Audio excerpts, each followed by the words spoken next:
joining us for another pharmacy chat. My name is Noelle Stanley, and I'm one of the admissions counselors for the School of Pharmacy. And I'm going to let the ladies I have here today introduce themselves. Hi, my name is Olivia Strain, and I am a pharmacist with Walgreens and also a residency program director for a PGY1 program with Walgreens. I graduated in 2007, but I've been with Walgreens since 2005. So for the past 15 years, started as an intern with them and have been with Walgreens ever since.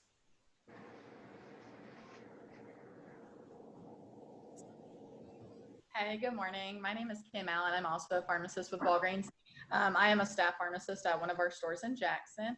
I also serve as the MTM lead for the district that I'm in. And a preceptor in training for the residency program with Walgreens in Jackson as well. Started with Walgreens in 2015, graduated from Ole Miss Pharmacy School in 2017, and been with Walgreens ever since I started as a summer intern. Hi, I'm Caroline Kennedy, pharmacy manager here at the Walgreens in Jackson, Mississippi, the Canton Mart location. I had graduated pharmacy school from Ole Miss in 2005. I've been with Walgreens ever since. I am a preceptor for the residency program, the PYG1 residency program in Jackson that we have. I'm also a preceptor of the School of Pharmacy and have lots of students and residents rotating through with some grad interns as well. And I'm Reagan Tyler. I'm the PGY1 resident with Walgreens in Jackson this year. I graduated last May in 2019. I had a little bit of Walgreens experience during my first and second year, and then obviously have now come back for a full year, so I'll be completing my residency a little bit later this month. That's great. So you all shared a little bit about your graduation date and how you kind of landed at Walgreens. Can you tell us a little bit more about what led you up to there? Did you grow up in the area? How did you find Ole Miss Pharmacy? What kind of got you here? So I can start. Mine is a little bit probably non-traditional in the sense of I am from Madison, and I actually live 2 miles from where I grew up. I've always lived in Madison with the exception of going to college. The only thing I ever wanted to be was an athletic trainer and in sports medicine. So I actually went to USM first in Hattiesburg. And then when the end of my freshman year, basically our counselor told us the market is saturated and it'd be very difficult to find a job if we were to get one at all, and that I needed a plan B. I did not have a plan B. I had never had a plan B, and I was not interested in a plan B. Ironically, I went to dinner with some friends a few weeks later. A guy that I did not know at all asked me if I had ever considered pharmacy. He was older than I was. He said his wife was a pharmacist and I should look into it. So I applied to Ole Miss because I didn't want to pay out of state tuition, got accepted, went to pharmacy school, and have loved it ever since. So, I mean, it worked out. It was great for me, but it was never part of my plan.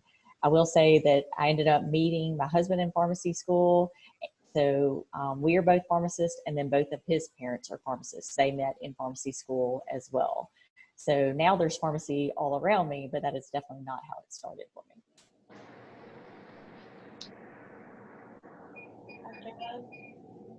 I can go next. I did know going into undergrad that pharmacy was what I wanted to do. It was definitely probably in high school that I realized I kind of had a passion for my math, health, and science classes. So I kind of went out of my way to take electives in those areas. And a lot of high school teachers encouraged me to pursue something in the healthcare field. So that kind of coupled with my aunt and uncle are both retail pharmacists. So they kind of encouraged me to take a look at it. I'd say the story of how I ended up at Ole Miss is kind of a fun one for me to share. I'm originally from Atlanta, so how I ended up in Oxford is kind of different. Both of my parents actually grew up in Boston and moved to Atlanta right before I was born, so I didn't grow up with any sort of SEC school allegiance or anything like that at all. And I was actually done applying to colleges going into the summer of my senior year. And one of my high school teachers had actually asked me if I'd ever looked at Ole Miss and didn't know that much about it. She said they have a great pharmacy school program and the honors college. And that kind of stressed me out a little bit because I thought I was done with my search at the time. So she was like, no, I think you really should go check it out. So my dad and I did one day in the summer going into my senior year, and the rest is kind of history.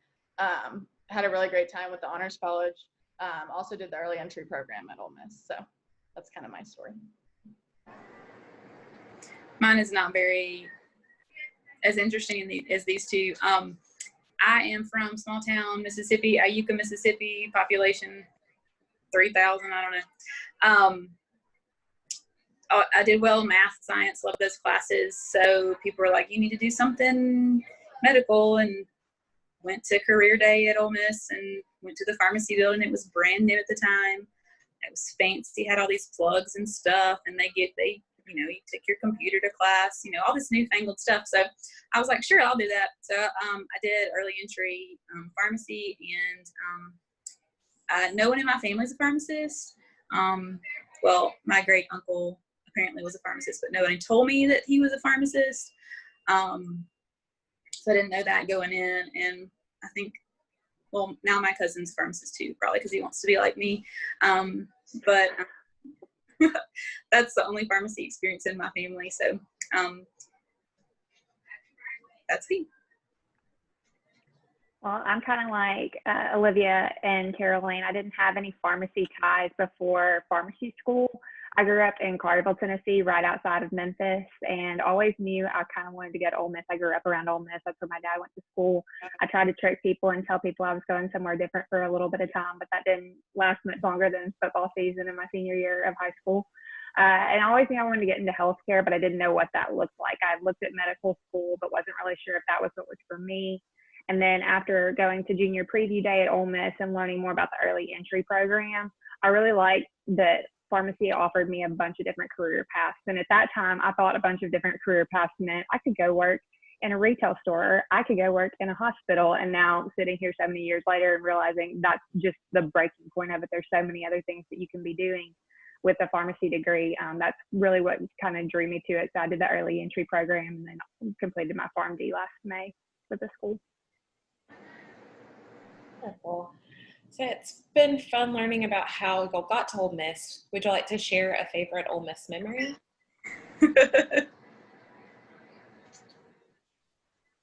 Someone else will have to start this one. I was only there for about 2 years of pharmacy school, and my whole family, they are non-Ole Miss fans. Reagan, would you like to start since you kind of shared that you've kind of always been an Ole Miss fan? Yeah, and actually my speaker went out when you were asking the question. Can you repeat it? Sure. Yes. I just asked, could you share one of your favorite Ole Miss memories? Favorite Ole Miss memories. So I was a PY1, I believe, when we beat Bama in football. And so definitely like football, Grove, I grew up around that. And so, but going as a student afterwards and like really getting to experience the Grove with my friends and going to that game was just so much fun. It shows you that obviously, we're going for school and an education, but Ole Miss is such a small family group that getting to go and see some of those experiences, getting to go to the square afterwards and seeing, the goalposts going around, that was something I'll never forget. I actually also have a football memory. We beat Florida, I believe. I think it was Florida in 2003. So long ago now. We all stormed the field. We were wearing our dresses and whatnot. So we all stormed the field, and that was really fun. And also, I was there my freshman year. They had not built the Grove stage yet. I think they built that like end of freshman year. So I got to see a lot of bands when they first built that Charlie Daniels came to the Grove. I think my freshman year was Cowboy Mouth, Better Than Ezra. You probably don't know any of these bands, but they're really good.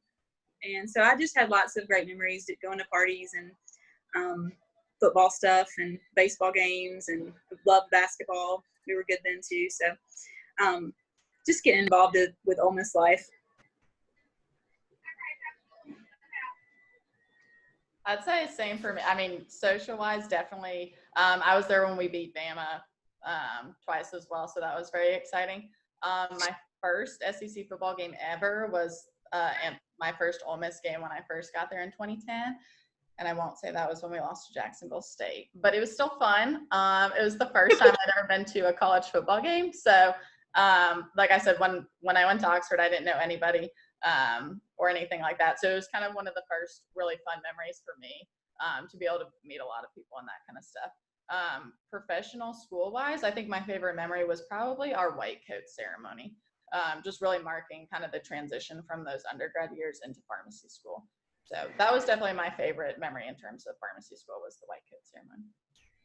Yeah. So as I said earlier, we were not big Ole Miss fans. I'm not anti-Ole Miss.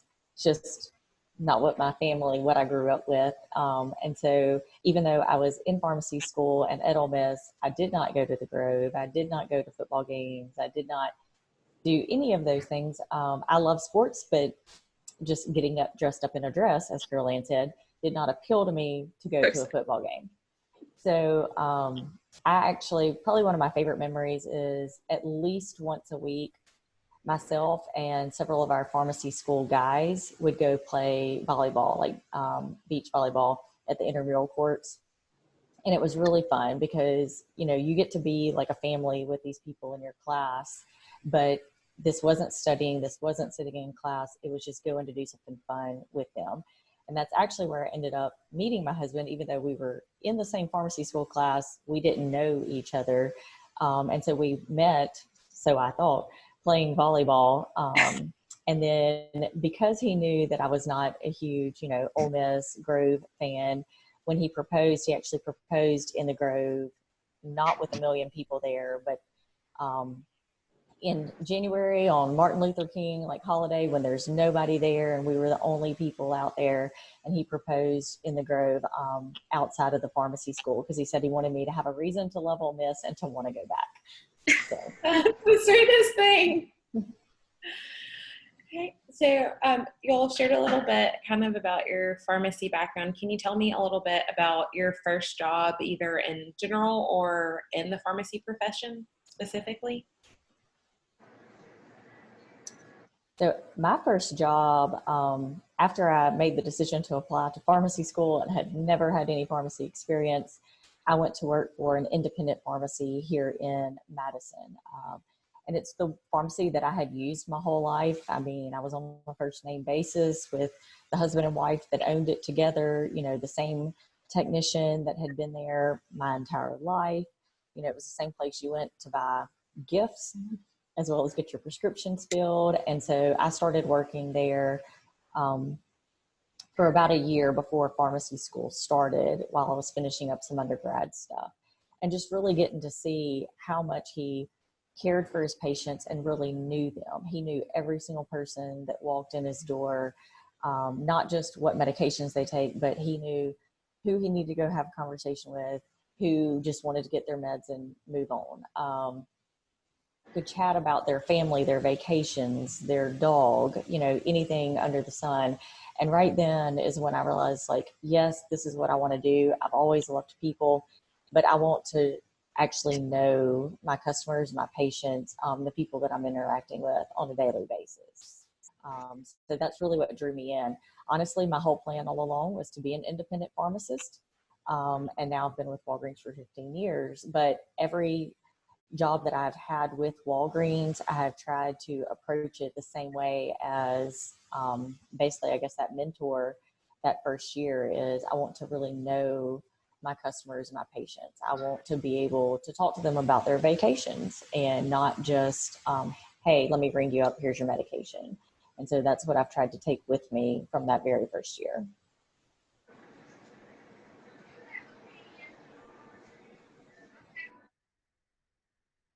As a summer intern, kind of like I mentioned with Walgreens, Carol Ann was actually my summer preceptor at her store. So that was kind of my first introduction other than just rotations in terms of community pharmacy and pharmacy in general. And I kind of always thought I would go into retail pharmacy even before that. And then that just really solidified that was what I wanted to do.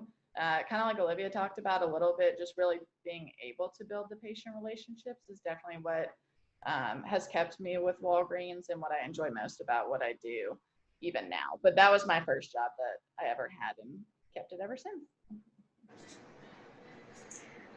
My first pharmacy job, I was a summer intern as well in Knoxville, but then I came back when I graduated. I was a staff pharmacist at the store in Ridgeland, and that was in 2005.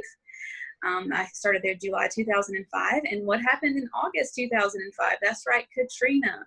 So I learned the first year how to do a lot of things.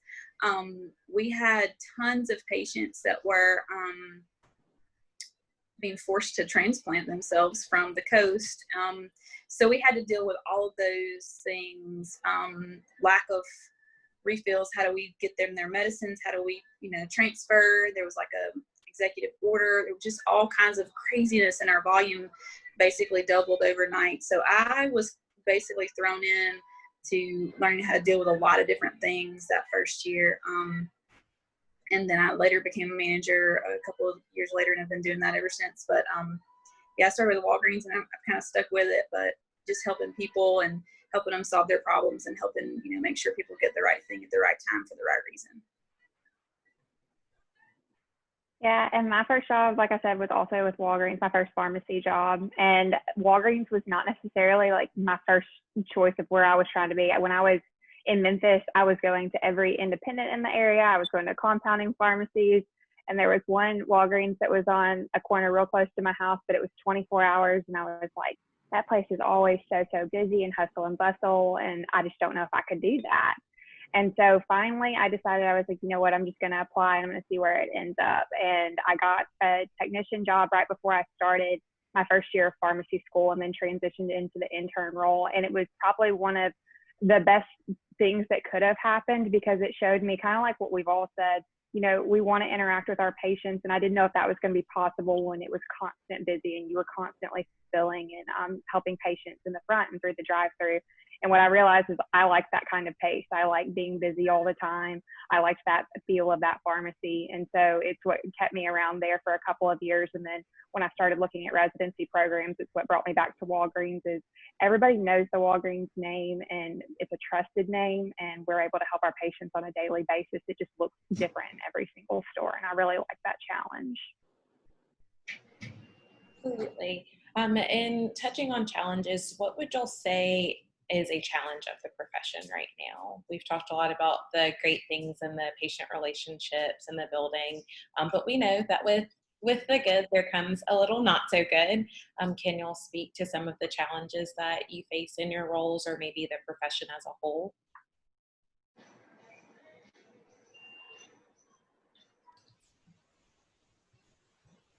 That's going on with COVID-19 right now. That's a specific challenge I'd say that we're all facing. But just in general, one thing about pharmacy is you have to keep up. We all have CEs we have to do, but that's not enough. Like, the field of pharmacy is constantly changing, and it's awesome. I kind of like Reagan mentioned, we all like to stay very busy, so it appeals to our personalities in that sense. There's just always something new to learn about, always something to read, a new drug that came out, new guidelines, all that kind of stuff. But I feel that especially with COVID-19 right now, it's kind of really challenging the fact that we really need to keep up with everything that's going on. So kind of what are the CDC's most recent recommendations with regards to the virus, with regards to treatments, all that kind of stuff. So I'd say it's a challenge, but it's a good challenge. It's just having to keep up with the field. Mine is kind of similar to that, is that pharmacy is always changing. It's very innovative. There are so many different types of pharmacy, fields of pharmacy, expansion of pharmacy that I did not know about at all in pharmacy school. And so to me, it is a challenge, because if you're not keeping up and if you're not being innovative, then you're going to fall behind.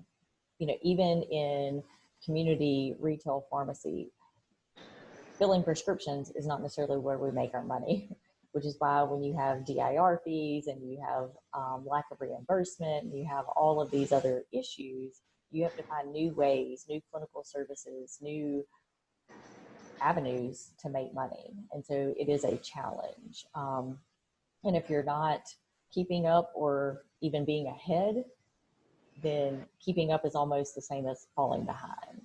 And so it is a challenge within our profession, is how do we keep pushing, which also goes to provider status, which is kind of an easy answer these days because it's a term that's thrown around all the time. But that's where we're going to start getting, you know, extra income and revenue. And if we're not getting paid to fill prescriptions, we've got to have income, revenue streams from somewhere else. And it comes with being innovative.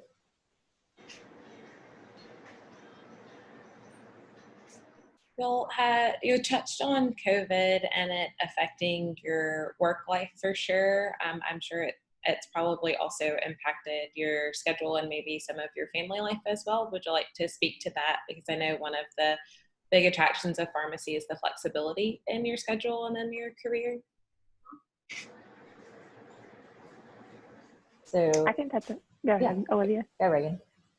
I think a lot of people, I mean, obviously sometimes, and it kind of touches on what we were talking about just with challenges, is a lot of people don't know all the roles that pharmacists can hold.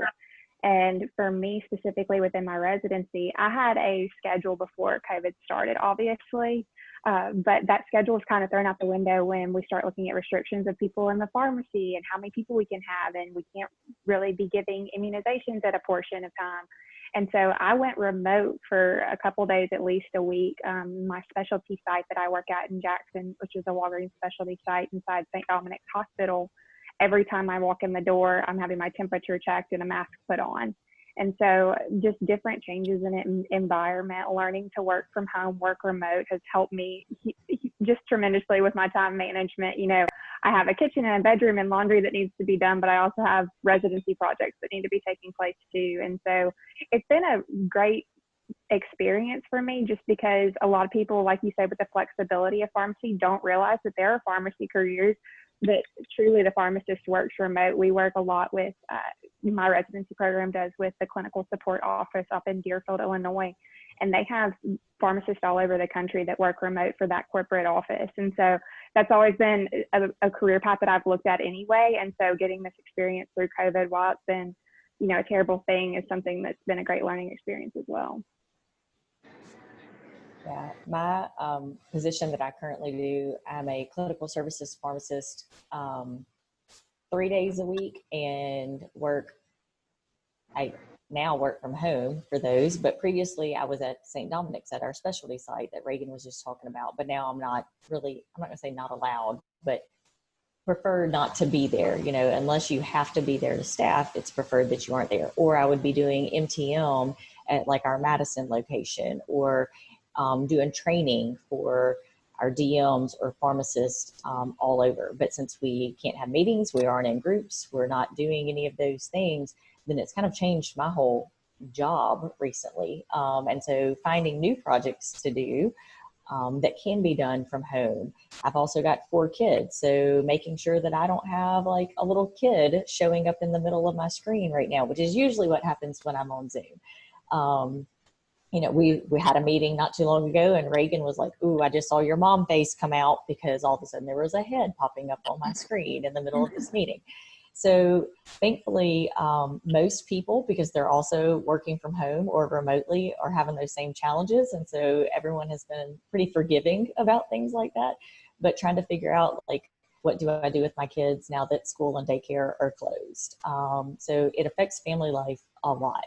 It also means that thankfully, because 3 days a week, I'm not in a store and I have the flexibility that I actually have been getting up, and I usually start work at like 6 a.m. so that I can be done much earlier in the afternoon and take care of my kids.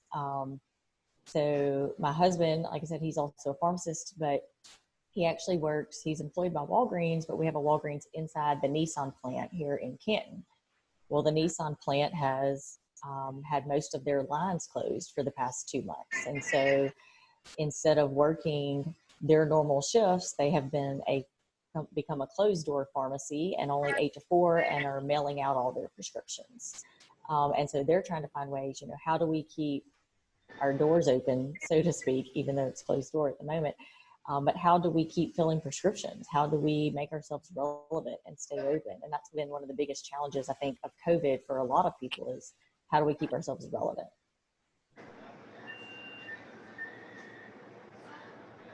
And I think we have time for one more question. If you had one piece of advice to prospective students, be that an incoming freshman who's interested in the profession or a student who's getting ready to start the graduate program, what nugget of knowledge would you leave them with? Just advice, I would say for me, it was definitely finding a support system, both within pharmacy school and outside.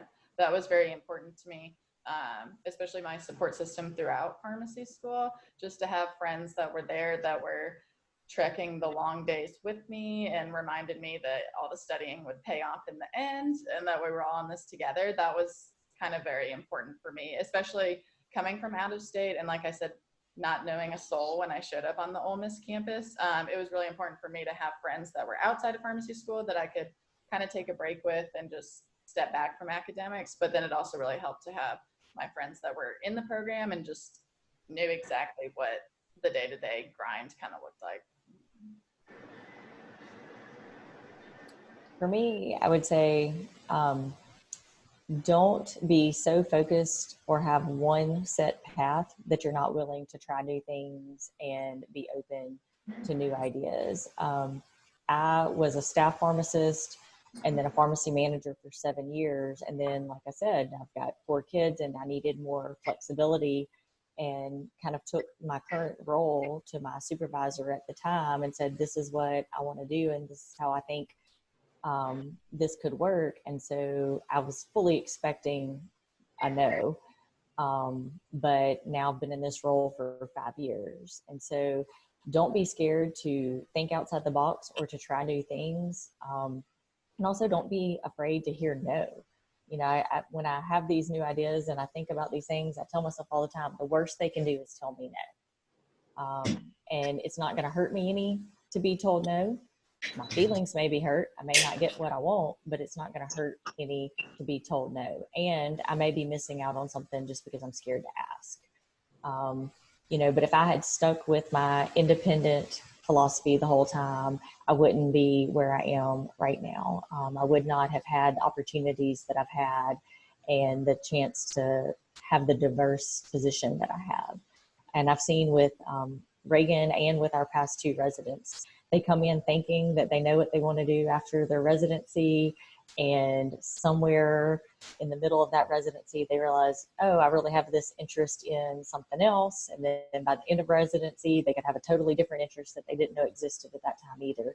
But if you only focus in on the one thing that you think you know you want to do, then you're missing out on a lot of opportunities.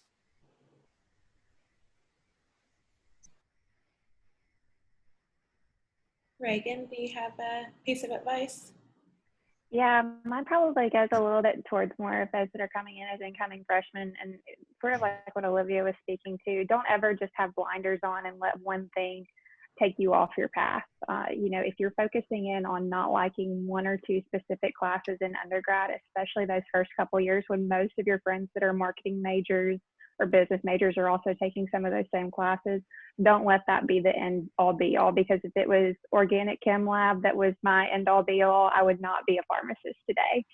So, you know, just because you aren't seeing the interest in some of those things, keep pushing through. Find older friends that are in pharmacy school or maybe just a couple years older than you in the pre-pharmacy or early entry program, and see what they're doing and try to gain interest in that. Also, just get really involved with the School of Pharmacy. I struggled my first year with my grades and keeping up with the early entry program because I really wasn't involved. And then when I started making more friends in the pharmacy school, I started going to pharmacy Olympics and pharmacy formals and going to baseball games with my pharmacy friends. That's when my grades started going up, and I was being more social just with the pharmacy school and really getting involved in that area. So definitely find your plug-in, find that support group that Kim was talking about, and don't let just one class take you out of this path.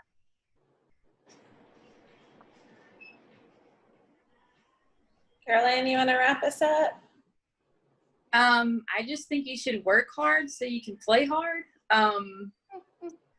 do your best in your classes, do your best to do what you want to do and be flexible in what you want to do. But just work hard so that you can do things that you want to do that are not work. We all work hard, but we also try to play hard as well and go on trips. Well, not right now. But you know what I mean? Like, you find your passion, but then work hard so you can achieve that. But also be flexible. Thank you. And thank you all for making time to be here today. I know I've enjoyed it, and I know that our prospective students will as well. We'll take care. Thanks. Thank you. Yeah.